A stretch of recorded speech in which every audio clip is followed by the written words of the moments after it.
Terima kasih masih bersama YPB Movie. Masih melanjutkan part sebelumnya. Setelah menceritakan kisah Lucifer yang kejam dari timeline Trunks, adegan kita kemudian akan bergeser kembali pada masa kini dengan Trunks dan Goku yang jauh di dalam hutan planet asing. Trunks yang melihat pada cincin waktunya kemudian akan mengakhiri begitulah semua yang terjadi di timelinenya. Trunks menggunakan cincin waktunya untuk melarikan diri dari kematian dan sepenuhnya pulih dari kerusakan yang Lucifer lakukan padanya. Kerusakan yang tidak akan bisa pulih oleh tubuh Majin Buu. Dan dengan itu, Trunks menggunakan salah satu nyawa yang diberikan kepadanya dengan cincin ini. Sekarang hanya satu nyawa yang tersisa di dalamnya. Dan Trunks berharap melawan Lucifer di garis waktu ini itu akan menjadi satu-satunya yang mereka butuhkan. Dan Goku yang sekarang telah mendengar semuanya akhirnya akan memberikan reaksi terakhirnya. Goku mengerti bahwa Trunks tidak bisa menghentikan invasi dan Lucifer berhasil menggabungkan dua alam dan menjadi iblis Omni yang baru. Tapi Goku merasa satu-satunya perbedaan saat ini adalah Vegeta dan Goku masih menggunakan cloningan untuk menyebarkan diri mereka 1000 kali ke seluruh alam semesta. Mereka sudah berhasil menyelamatkan sebagian besar semesta sekarang. Dan bukan hanya itu, Bulma juga mengirimkan tim dari semua orang lain untuk membantu. Mendengar itu membuat Trunks merasa sadar ternyata seperti itulah cara cerdik yang Goku dan Vegeta lakukan di sini. Dan membuatnya tahu begitulah cara Goku dalam meningkatkan kekuatan sebelumnya. Sayangnya Trunks tidak tahu teknik seperti itu. Trunks tidak pernah bertemu Tenshinhan dari garis waktunya. Dan Trunks ragu itu akan membuat perbedaan sendirian. Tapi seperti yang dia bilang, begitu Lucifer kembali maka semuanya akan berakhir. Meninggalkan Goku untuk merenung sekali lagi karena kekuatan Lucifer ternyata jauh melampaui Seraphim Hijau atau kekuatan mereka semua. Rencana Lucifer selama ini adalah untuk menggabungkan dua alam dan mendapatkan kekuatan tertinggi. Cukup kuat untuk menantang dewa yang lebih tinggi. Dia bahkan belum pernah mendengar ada makhluk yang begitu tergila-gila pada kekuatan. Namun, sebelum dia bisa menyelesaikan pikiran khawatirnya, Trunks akan bereaksi terhadap kata tertentu, yaitu soal dewa yang lebih tinggi. Tapi Goku yang menyadari betapa miripnya Trunks dan Vegito akan segera mengabaikannya. Goku ingin Trunks melupakan apa yang dia katakan dan mari fokus pada Lucifer untuk saat ini. Mereka punya masalah sendiri sebelumnya. Wah, apa yang sebenarnya Goku sembunyikan dari Trunks ya? Dengan ekspresinya yang sekarang berubah, Goku kemudian akan bertanya terus terang bagaimana mereka menghentikan Lucifer dan tidak mengulangi sejarah. Mengarah pada Trunks yang segera mengulurkan tangan kanannya membuka portal waktu. Trunks mengajak Goku untuk sekarang mereka pergi mencari ayahnya. Dari apa yang dia tahu, tidak semua planet perlu diselamatkan, hanya mayoritas saja. Menghentikan penyedotan jiwa di sebagian besar planet di alam semesta seharusnya cukup untuk menggagalkan rencana Lucifer. Lagi pula, dia hanya bisa menyelesaikan penggabungan skala itu dengan energi yang cukup. Dia tahu di garis waktunya itu hanya dimulai setelah sekitar 3/4 dari semesta ketujuh diambil alih. Dan Goku sudah bilang kalau Bulma mengirimkan yang lain untuk mengurus alam semesta ini. Jadi untuk saat ini, mereka perlu fokus pada sisa alam semesta lainnya. Saat Goku yang sekarang bersemangat tinggi akan mengangkat pukulannya. Sebelum dengan senyuman nakal, dia juga minta Trunks untuk jangan mengatakan apapun pada Vegeta bahwa Goku punya mata hijau ini sekarang, karena Goku ingin memberinya kejutan. Dan setelah itu baik Trunks dan juga Goku kemudian akan pergi melalui portal waktu. Di tempat lain, tiba-tiba ledakan debu dan asap kemudian akan terlihat seolah-olah sesuatu telah menghantam langsung ke tanah. Di latar belakangnya akan menjadi planet yang sama sekali berbeda dari tempat Goku dan Trunks berada. Saat adegan akan diperluas, di atas awan asap yang sekarang mengepul, aura biru yang cerah dan berkilauan sambil terkekeh akan terungkap itu adalah Vegeta. Dia melihat ke bawah dalam bentuk Super Saiyan Blue evolusinya. Bentuk yang tentu saja sudah lama tidak kita lihat di seri ini. Tiba-tiba dari kehancuran di tanah seberkas aura kemudian akan melesat ke langit. Seolah-olah makhluk ini juga belum selesai dengan serangan Pangeran Congak. Saat kita mendapatkan pandangan lebih dekat, apa yang akan kita lihat adalah iblis yang benar-benar baru. Tingkatannya sebagai raja atau kaisar tidak diketahui. Tapi dengan senyuman di wajahnya, dia tidak akan kekurangan kepercayaan diri. Saat mencoba melancarkan tendangan memutar, akan segera diblokir oleh Vegeta yang mengarah pada rentetan pukulan dan tendangan yang dipertukarkan. Vegeta menanyakan mengapa iblis itu harus susah payah bertarung. Apakah iblis itu tidak melihat betapa sia-sianya ini? Vegeta tegaskan dia bisa mengakhirinya kapan saja. Di mana iblis yang tersenyum kembali akan menjawab bahwa mereka memiliki pemikiran yang sama sekarang. Tepat saat iblis itu akan mengatakan ini dengan firasat buruk, dari belakang Vegeta, iblis lain yang aneh dan kekar akan muncul. Pukulannya sudah dikokang ke belakang untuk menyerang, sementara tinju Vegeta sendiri akan ditangkap dalam telapak tangan iblis satunya. Dengan mengucapkan selamat tinggal, dengan cepat dan gesit, tangan iblis yang terluka itu akan menusuk ke depan. Sampai entah dari mana, pukulan iblis itu akan dihentikan. Tinjunya ditangkap oleh seseorang yang tidak lain adalah Son Goku yang tiba-tiba muncul dalam bentuk base-nya. Dengan tatapan dingin, kehadirannya akan membuat Vegeta kaget. Dia bahkan menjadi kesal saat dia langsung mengenali tanda energi dari siapa yang ada di belakangnya. Vegeta penasaran dengan apa yang sebenarnya Goku lakukan di sini. Bukankah sudah dia bilang untuk tidak menghalangi jalannya lagi? Sementara iblis di belakang nampak bereaksi bingung dengan apa yang terjadi di sini. Tapi Goku yang melihat ke belakang dengan senyuman hanya akan menjawab kalau dia yakin Vegeta tidak menyangka akan melihatnya lagi secepat ini. Goku ungkapkan ada perubahan rencana sekarang, dan dia beritahu bahwa Vegeta punya tamu sekarang. Semakin membuat Vegeta bingung dengan apa yang sebenarnya Goku maksud. Tiba-tiba sebelum Goku sempat mengucapkan sepatah kata pun untuk menjelaskan lebih lanjut, Goku dan Vegeta akan terlempar sepenuhnya ke samping saat dua ledakan terpisah akan melesat melewati tubuh mereka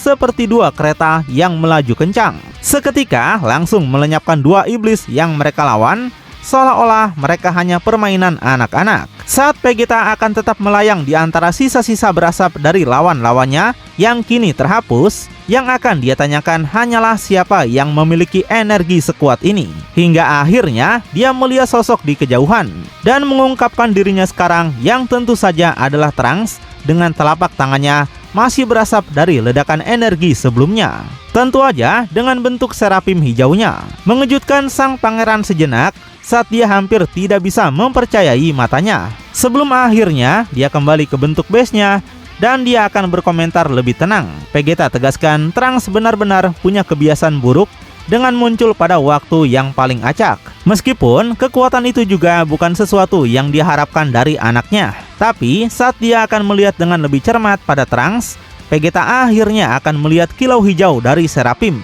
Dia melompat mundur dengan kaget total karena nggak menyangka akan melihat Serapim legendaris pada putranya. Saat Trunks menunjukkannya dengan segala kemegahannya dengan senyuman, dia hanya akan menjawab kalau ayahnya ternyata menyadarinya. Goku memang bilang itu akan menjadi hal pertama yang Vegeta bicarakan.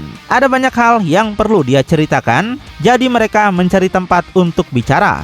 Dan setelah beberapa waktu, Trunks akan menjelaskan sekali lagi semua yang telah dia ceritakan pada Goku sekarang kepada ayahnya Vegeta, termasuk rencana mereka sekarang untuk melanjutkan ke 11 alam semesta lainnya. Setelah mendengar semua cerita itu, Vegeta mengerti dan mereka semua sudah selesai dengan semesta ke-7.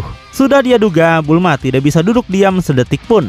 Jadi, mereka akan menyerahkan sisanya pada Gohan dan juga yang lainnya. Sementara itu, Trunks di sini untuk membantu mereka semua karena Trunks begitu lemah untuk menyelamatkan garis waktunya sendiri sekali lagi. Mulai terasa seperti kejadian umum dari setiap versi putranya dari masa depan. Dan mendengar nada itu, Trunks hanya akan menunduk ke tanah dan meminta maaf tidak bisa menyelamatkan dunianya sendiri. Tapi saat Saiyan muda itu akan meminta maaf, kaki Vegeta akan mulai berjalan ke arahnya. Sampai dengan senyuman meyakinkan, Vegeta akan meletakkan tangannya di bahu Trunks. Dia berkata itu hanya pengamatan belaka. Tapi Trunks berbeda. Trunks adalah pembunuh dewa sekarang. Trunks telah melakukan semuanya sendiri, padahal Goku dan Vegeta harus menggabungkan kekuatan untuk melakukannya. Vegeta bangga melihat Trunks bisa melewatinya, jadi sekarang Vegeta menyuruh Trunks untuk membuka portal waktu itu. Ada lebih banyak orang untuk diselamatkan sekarang, di mana Trunks yang sekarang kembali bersemangat dengan senyumannya akan dengan cepat membenarkan ucapan ayahnya. Dia akan membuka portal itu sekarang. Dan setelah itu, di hadapan ketiga Saiyan Seraphim, sebuah portal ke alam semesta berikutnya akhirnya akan terbuka. Mereka pun langsung masuk ke dalam portal tersebut. Tapi kemudian cerita akan berpindah dulu saat tiba-tiba adegan kita akan berubah dramatis saat kita akan melihat Trunks kecil Super Saiyan mengamuk bergegas maju ke arah iblis yang hampir fatal menyerang Goten. Iblis pertama yang tampaknya tidak menganggapnya serius akan memanggil pasangannya yang akan berkata sebagai balasan. Dia katakan sepertinya Trunks juga punya keinginan untuk mati. Maka itu mereka akan mengabulkannya. Sama seperti saudara sebelumnya, dia juga kemudian akan mengubah lengannya menjadi semacam pedang melengkung, siap untuk menumpahkan darah Saiyan Trunks juga. Dan tanpa rasa takut, didukung oleh satu sama lain, keduanya kemudian akan bergegas maju dengan aura kuning dan biru raksasa yang melesat lurus ke arah mereka dari Trunks. Yang satu dengan bor berputar dan yang lain dengan sabit. Tapi penerbangan mereka akan ditunda sejenak karena tiba-tiba Trunks yang marah akan mulai menghilang tepat di depan mata mereka yang membingungkan. Tiba-tiba bayangan gelap akan muncul di atas wajah salah satu mereka dengan ekspresi ketakutan totalnya yang tidak terlihat pada titik manapun sejauh ini. Akan memberitahu kita semua yang perlu kita ketahui tentang apa yang akan terjadi selanjutnya. Dan dengan kecepatan yang benar-benar gila, Trunks akan menghantam tubuh makhluk mini itu seketika melenyapkannya. Dan matanya yang sekarang menjadi kosong akan memuntahkan darah dengan paksa dari mulutnya. Setiap organ dalamnya akan pecah sekaligus, meninggalkan saudara iblisnya yang membawa bor untuk menonton tertegun di tempatnya. Dan tanpa kata-kata tapi hanya kemarahan dari dirinya sendiri, kembaran terakhir Garlic Junior akan datang lurus ke depan dengan bornya berputar bahkan lebih cepat dari sebelumnya. Tapi sebagai tanggapan, Trunks secara naluriah kemudian akan segera merobek lengan sabit dari iblis yang telah meninggal itu. Dan dengan satu gerakan ekstrim, dia akan bergerak maju dan menyabet tepat pada sambungan lengan iblis dan bornya, memotongnya dalam kekacauan berdarah, mengirim bor itu terbang menjauh. Dan kemudian bor yang terpotong itu menusuk ke tanah, meninggalkan iblis itu hanya bisa berteriak saja dan menyebut Trunks sebagai monster. Dan saat dengan cara yang brutal langsung memekakan suara, Trunks akan menggunakan lengan saudara iblis itu untuk kemudian dengan kejam membelah tengkoraknya menjadi dua. Matanya menyembur keluar kecap saat wajahnya perlahan akan terpisah, meninggalkan Super Saiyan Trunks mengamuk untuk sekarang berdiri dengan dingin. Dia berlumuran darah iblis, mengagumi kekerasannya sendiri. Wah, Trunks kecil nggak kalah brutal ya sama Trunks masa depan. Dan hal ini menimbulkan reaksi instan dari iblis yang lebih besar yang sekarang menghadapi Bardock. Karena dia tidak bisa tidak menyadari kematian teman-temannya. Tapi dalam pengabaian terang-terangan ini, Bardock akan segera menjadi kesal. Dalam kemarahan, menggenggam tangannya, Bardock akan segera maju. Dan saat mendekat, dia akan membanting tepat ke punggung iblis itu seperti palu godam. Bardock akhirnya akan memberi iblis yang lebih besar itu pandangan yang diinginkan, mengirimnya meluncur ke depan lurus ke arah Trunks, meninggalkan makhluk itu untuk akhirnya mendarat dengan sempurna, hancur di hadapan kaki Saiyan muda yang masih berlumuran darah. Dan saat asap dan juga debu akan menghilang, kita akan segera melihat dari atas bahwa monster yang terlalu besar itu akan berlutut di atas tangan dan lututnya. Dia tegaskan bahwa Trunks akan mati karena apa yang telah dia lakukan pada saudara-saudaranya. Dia segera mengangkat kepalanya dan masih hanya akan menatap balik pada Trunks. Wajahnya penuh amarah. Tapi terlepas dari lawan yang menakutkan, Trunks sendiri akan terlihat jauh lebih mengkhawatirkan. Dia meneteskan darah bersama dengan sabit iblisnya yang terlalu besar. Awalnya, dia akan tetap benar-benar diam sebelum tiba-tiba kembali ke bentuk base-nya. Trunks balik menegaskan bahwa iblis itu akan membayar atas apa yang sudah dia lakukan pada sahabatnya. Dan dalam sekejap, Trunks menyabetkan lengan dan bilahnya sekali lagi, menghantam iblis itu seketika hingga membuatnya tidak bisa bersuara lagi. Sampai kemudian, kedua sisi wajahnya akan mulai bergerak ke arah yang berlawanan. Di hadapan kaki Trunks, tubuhnya akan terpisah menjadi dua. Iblis terakhir akan jatuh ke tanah, memungkinkan Trunks untuk kemudian melepaskan senjatanya juga. Dan tanpa membuang waktu atau peduli pada lawan-lawannya, Trunks kemudian akan melesat ke langit langsung menuju Goten. Dan saat dia akhirnya tiba, sahabatnya sudah berada di pelukan Bardock. Dengan Trunks yang segera bergegas untuk meraihnya saat Goten yang tersenyum kembali. Goten cuma menjawab kalau dia baik-baik saja. Goten merasa dia bahkan pernah dalam kondisi yang lebih buruk setelah berlatih dengan Gohan. Goten memuji Trunks sangat luar biasa dan juga sangat keren. Dia ingin Trunks mengajarinya cara melakukan itu juga. Sementara Trunks yang kini benar-benar lega dengan air mata yang mengalir dari matanya hanya akan menjawab bahwa dia akan melakukannya. Dia pasti akan mengajarinya, jadi Goten fokus saja untuk menjadi lebih baik. Dan dengan itu adegan kita kemudian akan berubah sekali lagi untuk melihat sebuah planet dari keamanan luar angkasa. Saat kita melihat di permukaan, planet itu akan terlihat lebih akrab dari yang diperkirakan. Meskipun bukan bumi, tapi sepertinya planet itu pernah kita lihat sebelumnya. Gak lama kemudian, portal hitam akan terbuka. Dan sekarang Goku, Trunks, dan Vegeta akan berjalan keluar dengan santai. Sementara dengan rasa ingin tahu, di kejauhan sebuah tangan feminim tunggal akan terlihat tergeletak di tanah. Sementara Goku masih melihat sekeliling dalam ketidaktahuan. Dia tidak merasakan banyak kehidupan di planet ini, baik iblis ataupun yang lainnya. Padahal Goku merasa sepertinya dia pernah ke sini sebelumnya. Vegeta yang juga kemudian melihat sekeliling akhirnya membenarkan ucapan Goku.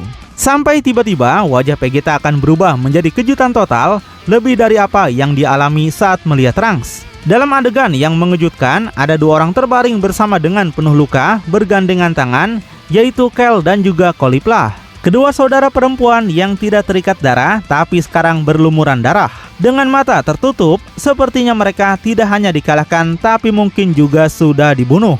Cerita berlanjut dengan Goku dan Vegeta yang berlari dalam kepanikan dan ketakutan menuju tubuh dua Saiyan bersaudari dari semesta ke-6 yang tampak tidak bernyawa. Sementara itu, Trunks masa depan nampak menyaksikan dengan kebingungan. Dan pada akhirnya, Trunks berlari untuk menyusul dengan kedua saudari itu sudah berada di tangan Goku dan Vegeta. Kel dipelukan Pangeran Congak, sedangkan Caulifla dipelukan Goku. Tentu aja, kedua gadis ini memiliki penampilan yang benar-benar baru setelah waktu mereka di piramida kekuatan sebelumnya. Goku yang kesulitan untuk membuatnya sadar akan berteriak, memanggil Caulifla, dan berharap dia mengatakan sesuatu. Namun pada akhirnya, respon dari Saiyan wanita muda itu benar-benar tetap diam. Bahkan suara napas pelan pun tidak terdengar. Kulitnya yang sekarang terlihat lebih pucat dari biasanya, hanya semakin dingin setiap detiknya. Dan Goku yang jarang sekali melihat kematian di tangannya, terutama dari seseorang yang begitu kuat, hanya akan menatap tak percaya saat sebelum meletakkan dua jarinya di lehernya. Mencoba merasakan denyut nadi dan memastikan apakah yang terburuk benar-benar terjadi. Tapi karena bahkan benjolan terkecil pun tidak terasa, energi Goku akan segera meningkat saat dia berusaha mengambil tindakan drastis. Seketika, Goku memasuki tahap bentuk dengan rambutnya sekarang putih cerah dan simbol segitiga di dahinya. Goku akan mulai melepaskan energi Angel langsung pada Caulifla dengan harapan menyadarkannya kembali. Teknik yang sebelumnya dia gunakan untuk menyembuhkan Vegeta. Namun, setelah beberapa waktu, Goku akan berhenti. Ada keheningan menyeramkan yang sama dari gadis muda itu kemudian akan terdengar. Terlepas dari semua upaya Seraphim, bahkan Angel pun tidak akan bisa menghidupkan kembali seseorang dari kematian. Goku yang kini melihat ke bawah benar-benar pasrah menerima nasibnya. Dia merasa ini tidak ada gunanya sama sekali. Caulifla sudah tiada dan benar-benar telah pergi. Tapi tidak melupakan saudari yang lain, Goku kemudian akan memalingkan kepalanya dengan cepat dan bertanya bagaimana keadaan Kel. Goku nggak tahu siapa yang bisa melakukan ini pada mereka, padahal dia tahu mereka sangat kuat. Tapi Vegeta yang secara mengejutkan melihat ke bawah akan menjawab bahwa Kel masih hidup. Secara luar biasa, dalam suara dan kalimat samar-samar akan terdengar datang langsung dari Kel. Bereaksi dengan cepat, Goku kemudian akan mulai mengobrak-ngabrik sakunya mencari kacang senju untuk menyadarkannya kembali. Tapi dalam sebuah kejutan mendadak, Vegeta akan berteriak kepada Goku untuk berhenti. Goku yang menjadi bingung dengan melihat ke belakang akan menanyakan apa maksud Vegeta. Dengan nada berbisik, Vegeta yang lebih dewasa di antara keduanya kemudian akan menjelaskan kalau mereka tidak bisa membawanya kembali ke sini. Mereka tidak bisa membiarkannya bangun dan melihat saudarinya seperti ini. Vegeta tidak ingin mengharapkan itu terjadi pada siapapun apalagi Kel. Vegeta ingatkan kalau Kel adalah Broly yang lain. Jika tahu Caulifla mati, maka Kel akan mengamuk dan membuat mereka semua kerepotan. Goku yang kini melihat ke bawah menyadari bahwa apa yang dikatakan Vegeta benar. Jadi mereka akan memberitahunya di tempat yang lain. Tapi Goku penasaran kemana mereka akan pergi sekarang. Dan dengan tatapan serius tapi masih berusaha memahami situasi, Vegeta kemudian akan menjawab kalau mereka pergi mencari Kaba dan melihat apakah iblis bajingan yang melakukan ini juga menghabisinya. Dan setelah itu, Pangeran Chong'ak kemudian akan membawa Kel di pundaknya. Dalam keadaan mendesak, ketiga Saiyan kemudian akan terbang ke langit mencari anggota ketiga trio Saiyan dari semesta ke-6. Sementara yang tertinggal hanyalah tubuh Caulifla yang sendirian tidak bernyawa. Ketika kita mengintip kembali ke wajah Saiyan muda yang telah meninggal itu, dengan hati yang hancur, satu air mata terakhir akan jatuh dari matanya. Seolah-olah itu adalah perpisahan terakhir untuk saudari angkatnya. Lalu bagaimanakah kelanjutannya? Siapakah yang telah membunuh mereka? Apakah itu adalah Iblis Flame yang sebelumnya sudah dikalahkan oleh Trunks?